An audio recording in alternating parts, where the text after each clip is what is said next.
1950년 3월 21일 경기도 화성의 작은 마을. 전쟁의 먹구름이 드리우던 불안한 시절 한 소년이 세상에 태어났습니다. 세상은 가난했고 삶은 팍팍했습니다. 먹을 것은 늘 부족했고 희망은 멀리 있는 것처럼 보였습니다. 그러나 시간이 흐르면서 그 소년은 또래와 다른 눈빛을 보여주기 시작했습니다. 라디오에서 흘러나오는 노래를 들으면 가슴이 두근거렸고 작은 멜로디에도 마음이 흔들렸습니다. 어린 시절부터 그는 노래를 따라 불렀습니다. 학교 운동장에서, 동네 골목에서 누가 시키지 않아도 흥얼거리는 노래가 자연스럽게 하루를 채웠습니다. 집안 형편은 넉넉하지 않았습니다. 악기를 사는 건 사치였고 처음엔 나무 막대기를 기타 삼아 상상의 연주를 이어갔습니다. 그러다 친구가 들려준 진짜 기타 소리에 그의 마음은 완전히 사로잡혔습니다. 중학교에 들어서면서 그는 친구들과 작은 음악 모임을 꾸렸습니다. 낡은 악기와 엉성한 장비였지만 소년들의 눈빛은 누구보다 진지했습니다. 학교 수업이 끝나면 그는 늘 음악실에 남았습니다. 손가락이 아프도록 현을 튕겼고 밤늦게까지 연습하다 집에 돌아가면 부모님의 꾸중이 이어졌습니다. 하지만 그는 멈추지 않았습니다. 음악은 이미 그의 삶 그 자체였기 때문입니다. 1968년 그는 드디어 정식 무대에 섰습니다. 록밴드 애트킨스의 보컬. 관객은 많지 않았지만 그 무대는 조용필에게 세상의 전부였습니다. 이후 그는 여러 밴드를 전전했습니다. 서울, 김트리오, 화이브 핑거스. 밴드의 이름은 바뀌었지만 그의 열정은 줄어들지 않았습니다. 특히 미군 부대 클럽 무대 경험은 그에게 새로운 충격을 안겨주었습니다. 외국인 관객 앞에서 노래하며 록과 팝, 블루스, 재즈를 직접 체험했습니다. 그곳에서 배운 리듬과 사운드는 훗날 그의 음악을 세계적인 감각으로 확장시키는 밑거름이 되었습니다. 하지만 무대만으로는 생계를 이어가기 어려웠습니다. 때로는 밴드가 해체되었고 때로는 공연이 끊겨버렸습니다. 생활비를 벌기 위해 세션 연주자로 뛰기도 했습니다. 심지어 소중히 아끼던 기타를 팔아 하루하루를 버텨야 할 때도 있었습니다. 그 시절의 좌절과 눈물은 훗날 그의 목소리에 깊이를 더해주었습니다. 관객이 단 한 명이어도 그는 온 힘을 다해 노래했습니다. 언젠가 진짜 무대가 올 것이라 믿었기 때문입니다. 그리고 마침내 운명 같은 곡이 찾아왔습니다. 1972년 발표된 돌아와요 부산항해. 처음엔 큰 반향을 일으키지 못했습니다. 그러나 조용필이 다시 불렀을 때 모든 것이 달라졌습니다. 돌아와요 부산항해. 그의 목소리가 울려 퍼지는 순간 사람들은 눈시울을 붉혔습니다. 호소력 짙은 음색, 절절한 감정. 노래는 전국 방방곡곡으로 퍼져나갔습니다. 당시 한국 사회에서 부산항은 누구에게나 고향과 그리움, 이별과 아픔의 상징이었습니다. 그래서 이 노래는 부산 사람들의 노래가 아니라 대한민국 전체의 노래가 되었습니다. 그는 이 곡 하나로 단숨에 국민가수 반열에 올랐습니다. 길을 걷다 보면 라디오에서, 주막에서, 버스 안에서 어디서나 돌아와요 부산항해가 흘러나왔습니다. 노래가 울려 퍼질 때마다 사람들은 떠나간 가족과 고향을 떠올리며 눈물을 훔쳤습니다. 세월이 흘러 발표된 지 반세기가 지난 지금도 이 노래는 여전히 노래방 애창곡 1위에 오릅니다. 노래가 세월을 이긴다. 바로 이럴 때 쓰는 말일 겁니다. 돌아와요 부산항해의 성공은 조용필에게 새로운 길을 열어주었습니다. 무대의 중심에 서게 되었고 라디오와 텔레비전에서 그의 목소리가 쉴 새 없이 흘러나왔습니다. 대중은 열광했고 후배들은 그를 동경했습니다. 그러나 이 모든 것은 시작에 불과했습니다. 1970년대 후반을 지나며 한국 가요계는 커다란 변화를 맞이하게 됩니다. 그리고 그 한가운데에는 이미 가왕으로 불리기 시작한 조용필이 서 있었습니다. 1979년 조용필은 마침내 자신의 이름을 건 첫 정규 앨범을 세상에 내놓습니다. 앨범의 제목은 창밖의 여자. 그가 불러낸 이 노래는 발표와 동시에 한국 음악계를 뒤흔들었습니다.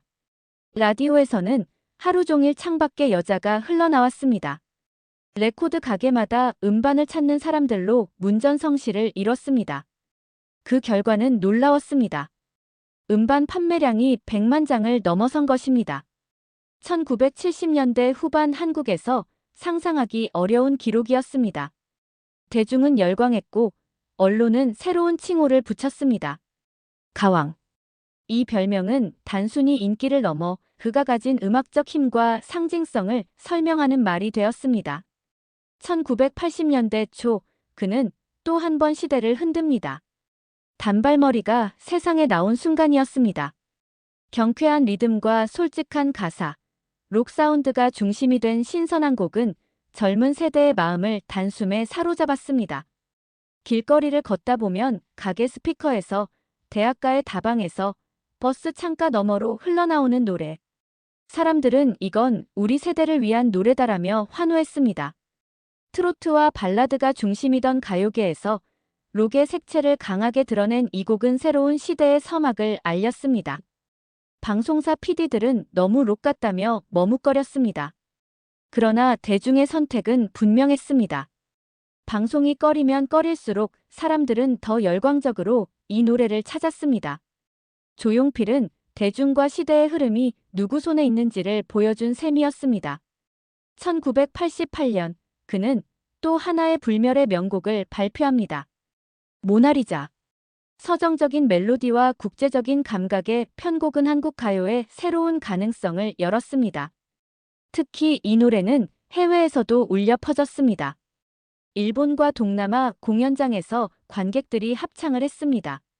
한류라는 단어조차 없던 시절 조용필은 이미 국경을 넘어 있었습니다. 그는 한국 가수 최초로 해외 팬덤을 형성하며 대중음악의 영역을 넓혀갔습니다.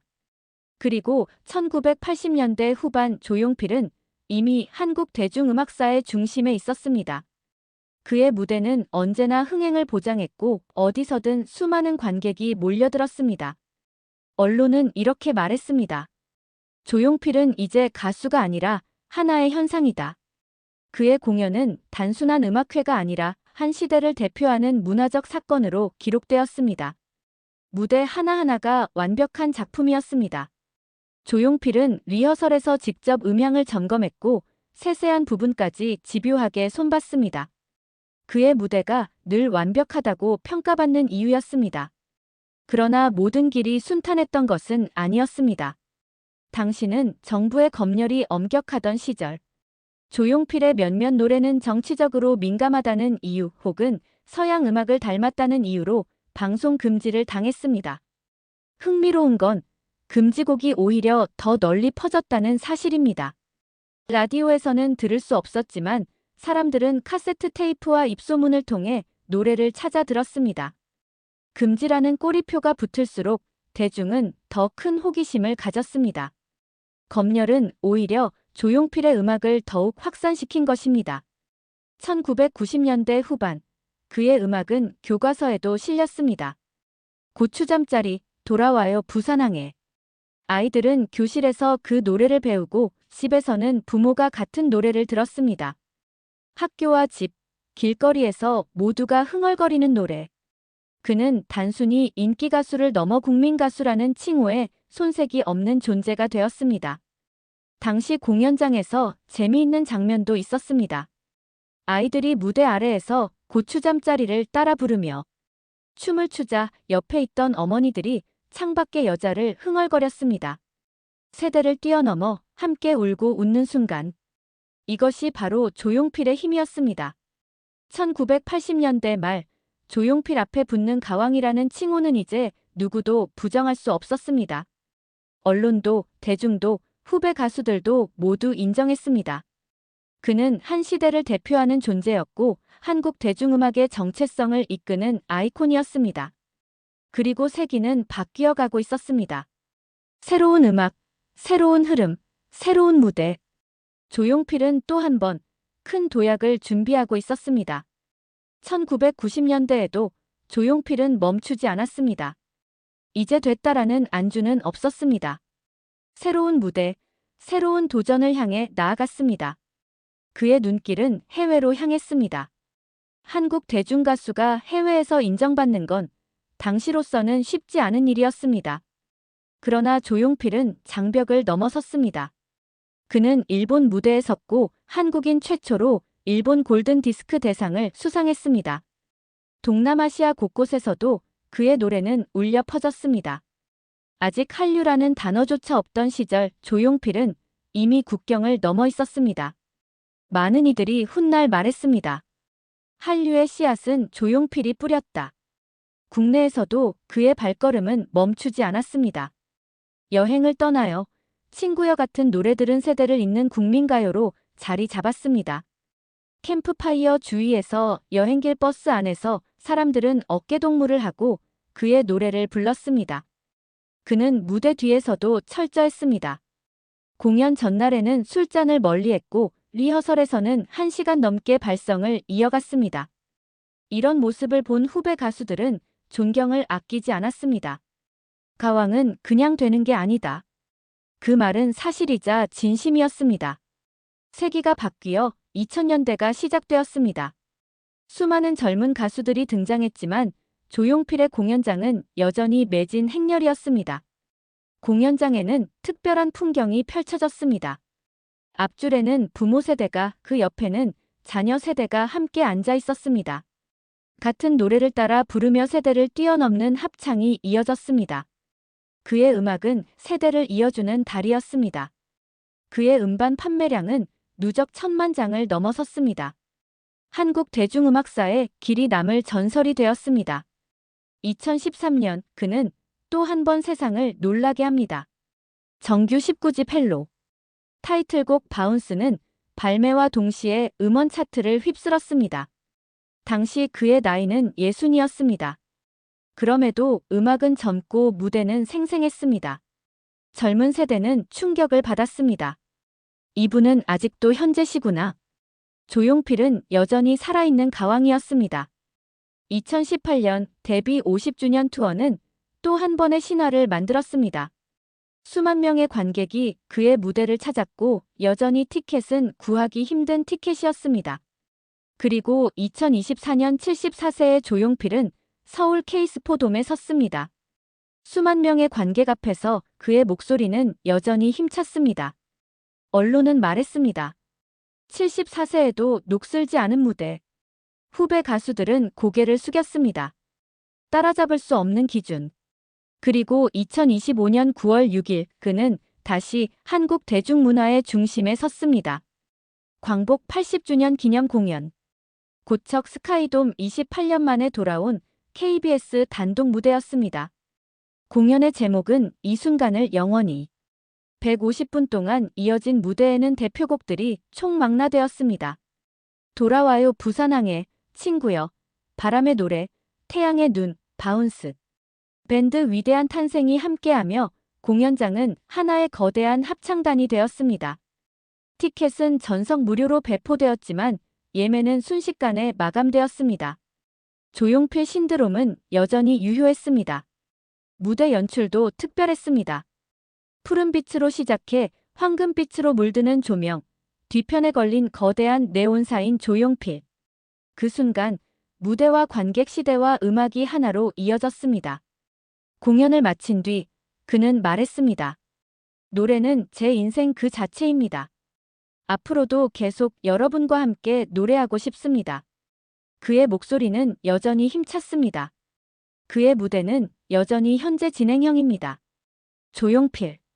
그는 가왕을 넘어 세대를 잇고 시대를 증명하는 살아있는 역사입니다.